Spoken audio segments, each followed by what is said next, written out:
Hi students and welcome back to success with history.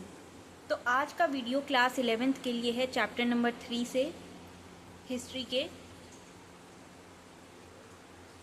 जिसमें हम पढ़ेंगे ब्रह्म समाज और आर्य समाज के बारे में। सबसे पहले ये समझना ज़रूरी है कि 19th सेंचुरी के जो सोशल कल्चरल मूवमेंट्स थे वो नंबर 1 वेस्टर्न रैशनलिज्म से इन्फ्लुएंस थे।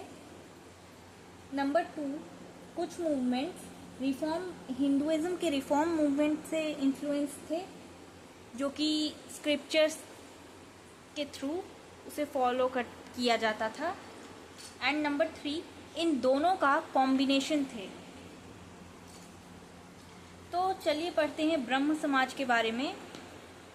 तो ब्रह्म समाज मूवमेंट राजा राम मोहन रॉय ने फाउंड किया था, और ये पहले फर्स्ट टाइप के मूवमेंट जैसा है जो वेस्टर्न आइडियोलॉजी से इन्फ्लुएंस था।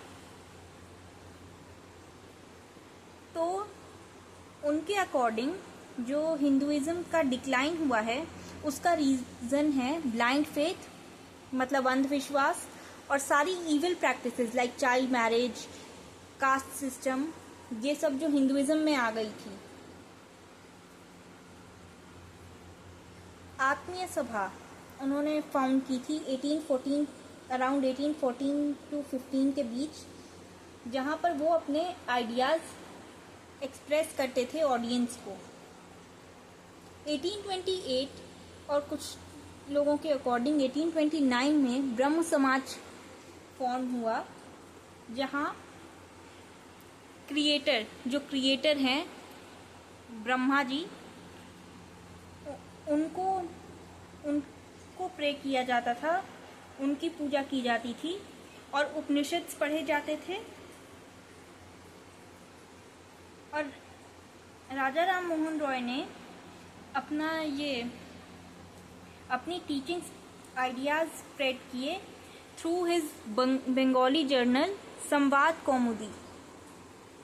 पर जल्दी ही वो इंग्लैंड चले गए, तो जो ब्रह्म समाज की जो रिस्पॉन्सिबिलिटीज थी वो आ गई देवेंद्रनाथ टैगोर के ऊपर। देवेंद्रनाथ टैगोर एक काफ़ी रिफॉर्मिस्ट आइडियल थे, जो कि रिफॉर्म में बिलीव करते थे, पर हिंदू सोसाइटी से ब्रेक किए बिना वो अलग अलग रिफॉर्म्स लाना चाहते थे। उन्होंने फॉर्म किया तत्वबोधिनी सभा और तत्वबोधिनी पत्रिका को भी फाउंड किया, ताकि ब्रह्म समाज के आइडियाज स्प्रेड कर सकें।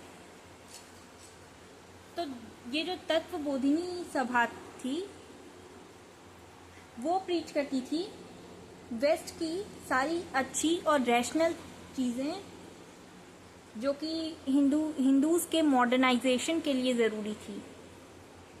प्लस इसी के साथ हमारे एंशिएंट सिविलाइजेशन को भी छोड़ा नहीं गया। एंशिएंट सिविलाइजेशन के भी आइडियाज़ स्प्रेड किए गए और सुपरस्टिशन और इविल प्रैक्टिसेस को डिस्कार्ड किया गया। जल्दी ही केशव चंद्र सेन आचार्य बन गए 1858 में ब्रह्म समाज के, मतलब 1858 में उन्होंने ब्रह्म समाज ज्वाइन किया और जल्दी ही आचार्य बन गए। उनके इंग्लिश जर्नल का नाम था इंडियन मिरर। तो वो कास्टिज्म, प्रीस्टिज्म के अगेंस्ट थे, और जो सैक्रेड थ्रेड पहना जाता है हिंदुइज्म में, हाई कास्ट के लोग जो सैक्रेड थ्रेड पहनते हैं उसके भी अगेंस्ट थे। बट इन दोनों की आइडियोलॉजीज़ काफ़ी अलग थी। केशव चंद्र सेन और देवेंद्रनाथ टैगोर की आइडियोलॉजीज़ अलग थीं और वो एक दूसरे से एग्री नहीं करते थे, जिसकी वजह से ब्रह्म समाज में पहला स्प्लिट आया 1866 में, जब ब्रह्म समाज डिवाइड हो गया दो पार्ट्स में। देवेंद्रनाथ टैगोर और उनके फॉलोअर्स आदि ब्रह्म समाज में थे, और केशव चंद्र सेन ने लीड किया साधारण ब्रह्म समाज को। और ये साधारण ब्रह्म समाज काफ़ी ज़्यादा स्प्रेड हुआ। यूपी, पंजाब, बॉम्बे, मद्रास, हर जगह इसके ब्रांचेस खुल गए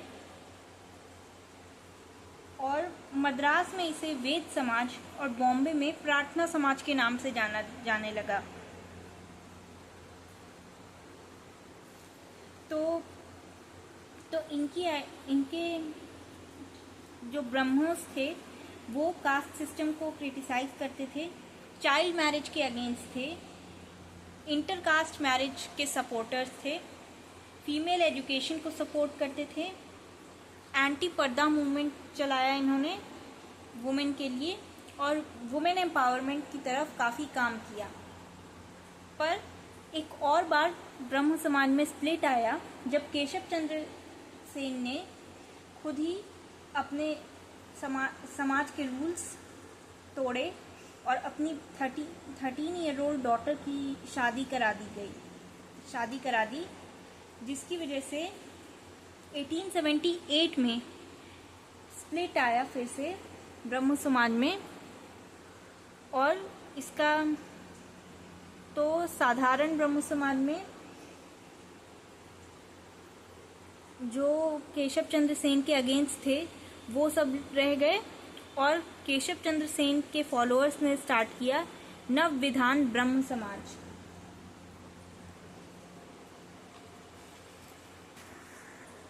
नेक्स्ट हम पढ़ते हैं आर्य समाज के बारे में, जिसका फॉर्मेशन हुआ था 1875 में। स्वामी दयानंद सरस्वती थे इसके फाउंडर, जिनका एक्चुअल नेम था मूलशंकर तिवारी। तो 1875 में बॉम्बे में इसका फॉर्मेशन हुआ, ऑर्गेनाइजेशन हुआ, लेकिन बाद में इसके हेडक्वार्टर्स को मूव कर दिया गया लाहौर में, जो प्रेजेंट डे पाकिस्तान में है। तो जहां ब्रह्म समाज वेस्टर्न रेशनलिज्म पे बिलीव करता था, आर्य समाज के लिए वेदास वर एवरीथिंग। तो स्वामी दयानंद सरस्वती ने अपनी फिलॉसफी प्रीच करी सत्यार्थ प्रकाश अपनी जर्नल में। तो चलिए देखते हैं कि इसके गाइडिंग प्रिंसिपल्स क्या थे आर्य समाज के। तो आर्य समाज के 10 गाइडिंग प्रिंसिपल्स थे, जिसमें से कि मेन था जो वेदास हैं वो ट्रू नॉलेज प्रीच करते हैं, वेदास के पास ट्रू नॉलेज है। और स्वामी दयानंद सरस्वती के अकॉर्डिंग स्मृति और पुराण ट्रूली वैदिक नहीं है, मतलब वेदास आर एवरीथिंग और स्मृति और पुराण भी गलत हैं। हर किसी को धर्म के अकॉर्डिंग ही अपने एक्शंस करने चाहिए, काम करना चाहिए।